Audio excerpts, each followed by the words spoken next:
Well, it's the month of May. Flowers are in bloom. The grass is green and starting to grow with all the rain we've seen, of course.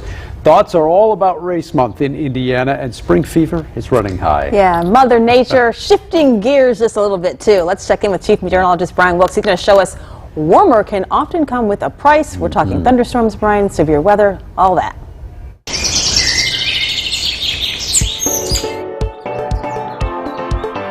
The month of May is off and running, and while thoughts of warmer weather, race day, parades, and flowers bursting into bloom are front of mind, something has been off. Spring in central Indiana has been a little different these past few years. For 2 straight years, we've had measurable snow in mid to late April, and that's pretty hard to do. It's only happened 27 times on record. Late season frosts and freezes have marred early growing season. We dipped below freezing and had extended frosty nights last May. Just ask Pat Sullivan. Late season frost, yes. Late season freeze, no. The freeze, we have to bring everything in. The frost we can cover and we can spray, but 27 degrees, covering's not going to help. We're bringing stuff in from all over the country, so a lot of it's already leafed out, way more than what ours is in our landscape, so we have to protect.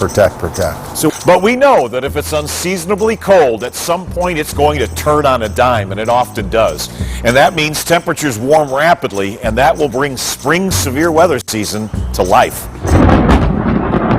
May is when severe weather season, particularly tornado season, is reaching its stride. The months of May and June are the peak months for tornado production nationwide and right here in central Indiana. We've had 5 tornadoes this year, 1 north and 4 south, all deemed as weak tornadoes, thankfully.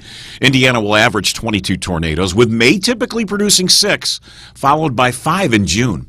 We've had a handful of severe storms this season, producing damaging wind gusts, but even those types of severe storms have been lacking as well. Remarkably, we have not had a May tornado in 2 years.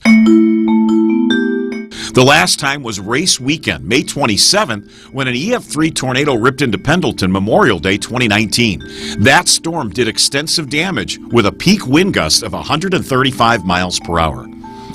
So ultimately, it looks like it's probably more of a question of if rather than when. It's one of those deals where in spring, that severe weather season starts in the Deep South. It was a record-setting March in the U.S. with over 200 tornadoes along the Gulf Coast.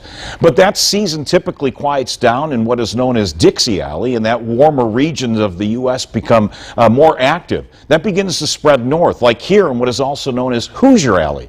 So 2 of the largest tornado outbreaks in U.S. history have occurred and included the state of Indiana. That was the '65 Palm Sunday tornado outbreak, the deadliest in Indiana history, and the super outbreak of '74. Now, the outlook for May and June leads towards warmer weather. In fact, we already see on our highlight here of above normal temperatures by the middle of May.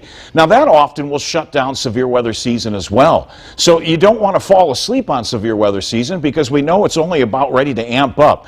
But the last 2 Mays have been cool. This May tends to turn warm, so that will once again suppress severe weather. Well, it only takes 1 tornado watch to come out and only 1 severe weather outbreak to change things. But remember, we went through the entire year without a tornado watch until December. Now, the default weather pattern is what we will call a northwest flow. That's something we'll be watching into the 3rd week of May and into June, July. That's when that hot dome that's sitting out in the central U.S. begins to oscillate north and then east, producing at least tentacles of heat and bad weather that dives in from the upper Midwest.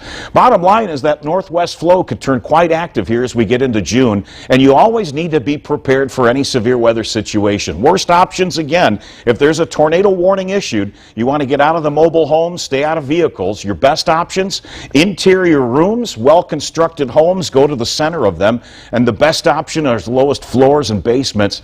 Bottom line is that we do know that severe weather will once again come to life here. What has been mitigating some of these severe weather outbreaks over the last few months, and for that matter, the last few years, are due to give up at some point. So we'll keep you prepared and ahead of the storms as always, especially well in advance of any potential severe weather outbreaks.